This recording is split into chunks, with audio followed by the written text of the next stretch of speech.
Hi, and welcome to the Business of Being a Virtual Assistant. I'm your host, Tiffany Parson, and you're watching and listening to episode number 281. Today, we're going to talk about working solo but preparing for a team. Now, this episode is for you as a business owner that is working solo right now. Maybe you're contemplating getting a team time down the road. Maybe you have no idea. Or maybe you're like, look, Tiffany, I enjoy working by myself. I'm going to keep it just me. Everything I'm going to say in this episode applies to you as well. Here's how to start operating like a team while you're working solo. Number one, create a system that you follow each time you get a client, from the time they are prospect all the way to the time you start working with them. So create a system that you follow every single time. Right now, you may already have something that you do and it's in your mind. You know, this is exactly what I do every single time.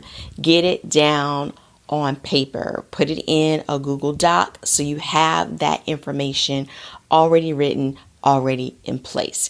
If you're like, well, I kind of have a system. Sometimes I do this, sometimes I do that.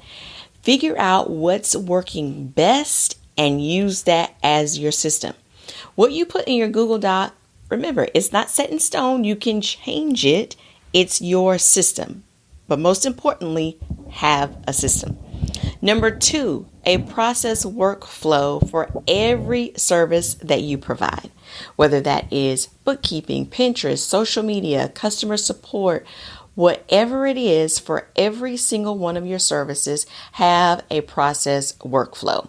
What do you do from the very beginning when the client comes on board and they say, we want you to do our bookkeeping, we're in QuickBooks, what have you. What do you do from the start all the way to doing the work? Have a process workflow. And just like with the system, you're going to put that down in your Google Doc as well for every single service. So if it's 5 services, you're going to have 5 different workflows. If you are the kind of person that likes charts and graphs and things like that, have your chart and graph, have it in a Word form as well. Because what may happen down the road, if you decide to bring on one person as your business grows, then you already have these systems in place. It'll make it really easy for training. Let's say if you ever needed a backup, you're out sick, vacationing, whatever it may be, you already have these things in place.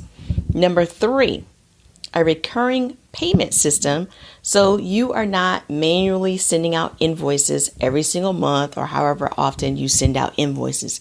You want something that is automatically recurring every single time, whether that's Square, Stripe, in some other systems that you're using, but something that makes it so that you are not having to touch it every single time.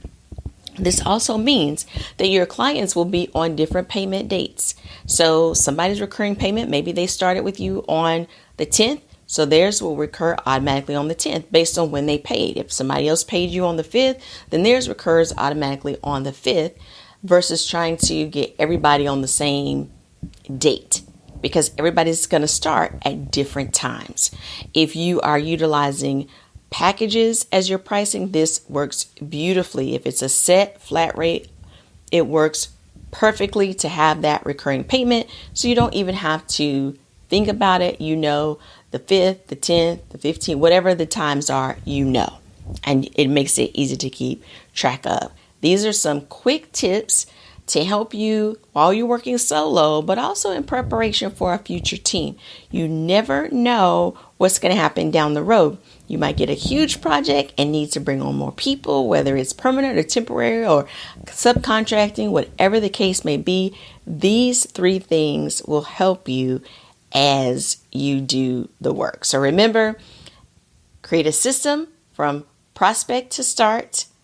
Get your process workflow for every single service and have a recurring payment system so that you're not sending manual invoices every single month. That makes it easy to forget. You don't want to forget anything. You don't want to have to remember, oh, I got to send an invoice. You want to be able that to happen recurring every single month.